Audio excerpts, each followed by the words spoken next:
Hello दोस्तों, कैसे हैं आप लोग। आई होप आप लोग अच्छा ही होंगे। तो हम इस वीडियो में पढ़ने वाले हैं क्लास 9th का फिजिक्स चैप्टर नंबर 3, जिस चैप्टर का नाम है बल तथा गति के नियम। तो इस चैप्टर को शुरू करने से पहले अगर इस चैनल को सब्सक्राइब नहीं किए हैं तो इस चैनल को सब्सक्राइब कीजिए और लाइक कीजिए और वीडियो को शेयर कीजिए। तो हम लोग क्लास 9th का फिजिक्स का 2 चैप्टर बना चुके हैं। तो अगर इस वीडियो को नहीं देखे हैं तो इस चैनल पर जाकर देख लीजिएगा। तो 2 चैप्टर का न्यूमेरिकल सब बना हुआ है। तो हम लोग चलते हैं अपना टॉपिक की ओर। हमारा टॉपिक है अध्याय 2 फिजिक्स है, जिस चैप्टर का नाम है बल तथा गति के नियम। हम लोग पिछले वीडियो में देखे थे गति के समीकरण और इसको प्रूव किए थे। बल तथा गति के नियम इमें दिया है गति के समीकरण।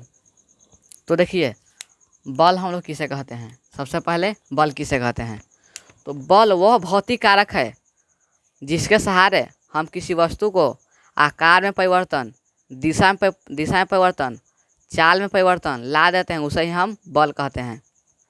देखिए फिर से, बल वह भौतिक कारक है जिसके सहारे हम किसी वस्तु को आकार में परिवर्तन, दिशा में परिवर्तन, चाल में परिवर्तन ला देते हैं, उसे ही हम बल कहते हैं। तो देखिए, बल यानी फोर्स। बल वह भौतिक कारक है जिसके सहारे हम किसी वस्तु को चाल में परिवर्तन,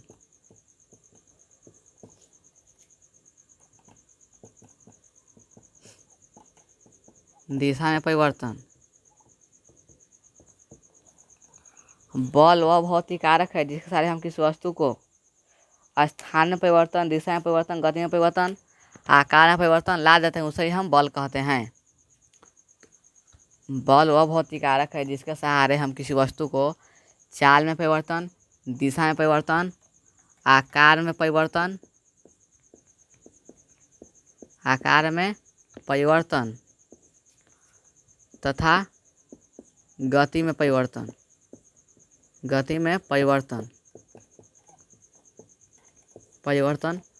ला देते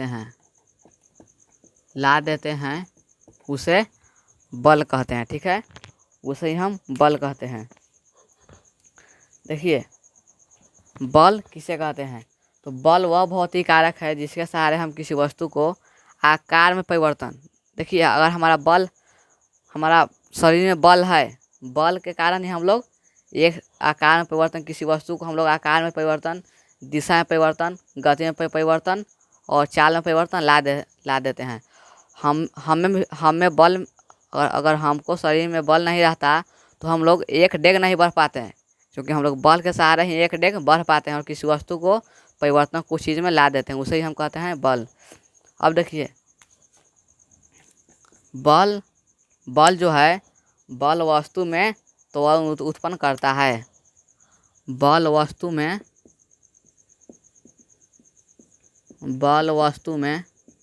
त्वरण उत्पन्न करता है। बल वस्तु में त्वरण उत्पन्न करता है।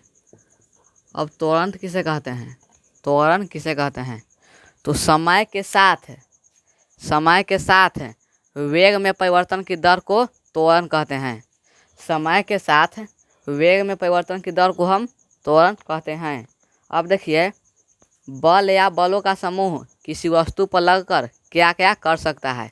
हमारा क्वेश्चन है, बल या बलों का समूह किसी वस्तु पर लगकर क्या क्या कर सकता है, हमारा क्वेश्चन हो गया। तो हम लोग उत्तर लिखेंगे, बल या बलों का समूह किसी वस्तु पर लगकर निम्नलिखित कार्य कर सकता है। तो पहला नंबर है, बल या बलों का समूह किसी वस्तु पर लगकर चाल में परिवर्तन ला सकता है। ठीक है, बल या बलों का समूह किसी वस्तु पर लगकर चाल में परिवर्तन ला सकता है। देखिए, क्वेश्चन हमारा है, बल या बलों का समूह किसी वस्तु पर लगकर क्या क्या कर सकता है। तो उत्तर लिखेंगे, बल या बलों का समूह किसी वस्तु पर लगकर निम्नलिखित कार्य कर सकता है। तो पहला नंबर है, चाल में परिवर्तन ला सकता है। चाल में परिवर्तन, ठीक है। क्या क्या क्या कर सकता है, चाल चाल में परिवर्तन ला सकता है। दूसरा नंबर है हमारा, बल या बलों का समूह किसी वस्तु पर लगकर आकार में परिवर्तन ला सकता है। ठीक है, आकार में परिवर्तन ला सकता है।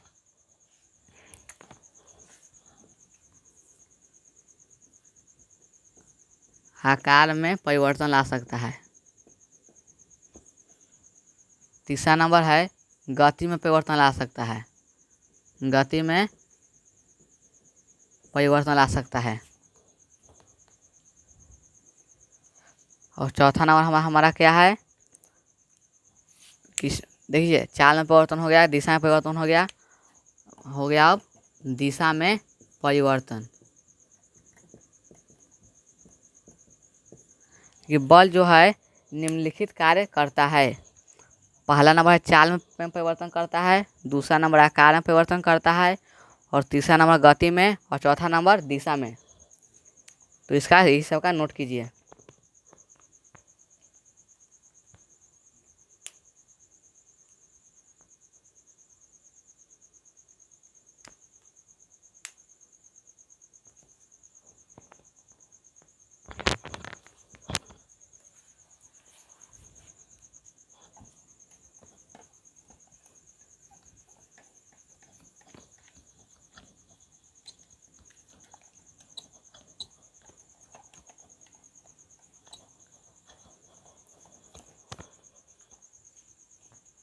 अब देखिए, लगाव बिंदु किसे कहते हैं। लगाव बिंदु वह बिंदु जिस पर बल लगता है, वह बिंदु जिस पर बल लगता है उसी को हम कहते हैं लगाव बिंदु। लगाव बिंदु यानी जिस पर बल लगता है उसे ही हम लगाव बिंदु कहते हैं। अब नेक्स्ट हमारा है संतुलित बल। संतुलित बल, संतुलित बल किसे कहते हैं। देखिए, संतुलित बल किसे कहते हैं, तो देखिए, यदि किसी वस्तु पर कार्य कर रहे बलों का परिणाम यदि शून्य हो तो उसे हम संतुलित बल कहते हैं। फिर से सुनिए, यदि किसी वस्तु पर कार्य कर रहे बलों का परिणाम यदि शून्य हो तो उसे हम संतुलित बल कहते हैं। मान लीजिए ये हमारा दीवार है, ठीक है, ये हमारा दीवार है, तो हम लोगों को काम करना है, ठीक है, कि दीवार को हम लोग को ढा देना है। हम लोग खूब एकदम जोर लगा रहे हैं, पसीने पसीने एकदम हो गए, पूरा एकदम पसीना पसीना एकदम चलने लगा, और दीवार में कोई परिवर्तन नहीं हुआ, तो हमारा परिणाम क्या होगा, एकदम शून्य होगा। तो यानी यदि बल या बलों का समूह, देखिए संतुलित बल किसे कहते हैं, तो यदि वस्तु पर संतुलित बल किसे कहते हैं, यदि किसी वस्तु पर कार्य कर रहे बलों का परिणाम यदि शून्य हो तो उसे हम संतुलित बल कहते हैं, कि हमको कुछ ना कुछ बल काम करना चाहिए, उसे हम कहते हैं संतुलित बल। यानी यदि किसी वस्तु पर कार्य कर रहे बलों का परिणाम यदि शून्य हो उसे संतुलित बल कहते हैं। अब देखिए नेक्स्ट हमारा असंतुलित बल। क्या है, असंतुलित बल। असंतुलित बल किसे कहते हैं, तो यदि बल या बलों का समूह किसी वस्तु पर लगकर उसमें त्वरण उत्पन्न करता है, या यदि किसी वस्तु पर कार्य कर रहे बलों का परिणाम यदि अशून्य हो, इसमें क्या था, शून्य था, तो इसमें क्या होगा, अशून्य हो, तो उसे हम कहते हैं असंतुलित बल। यानी कोई ना कुछ काम होना चाहिए, उसे हम कहते हैं असंतुलित बल। ठीक है, असंतुलित बल किसे कहते हैं। अब देखिए, बल एक सदिश राशि है, ठीक है, बल एक सदिश राशि है, क्योंकि इसमें दिशा और परिमाण दोनों होता है। देखिए,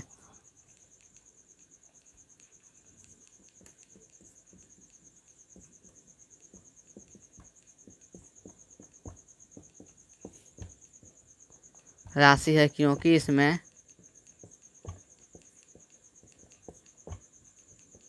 दिशा और परिमाण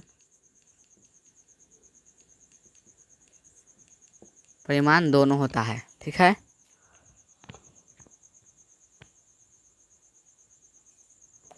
अब देखिए स्पर्श बल किसे कहते हैं। तो ऐसे बल जो वस्तुओं के भौतिक स्पर्श से आरोपित होते हैं। तो ऐसे बल जो वस्तुओं के भौतिक स्पर्श से आरोपित होते हैं उसे हम कहते हैं स्पर्श बल। देखिए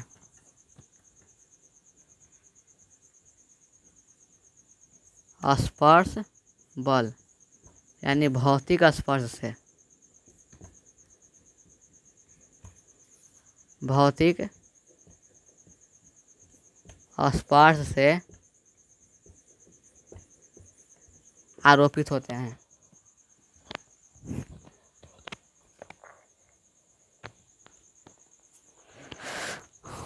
तो इसका सबका नोट कीजिए।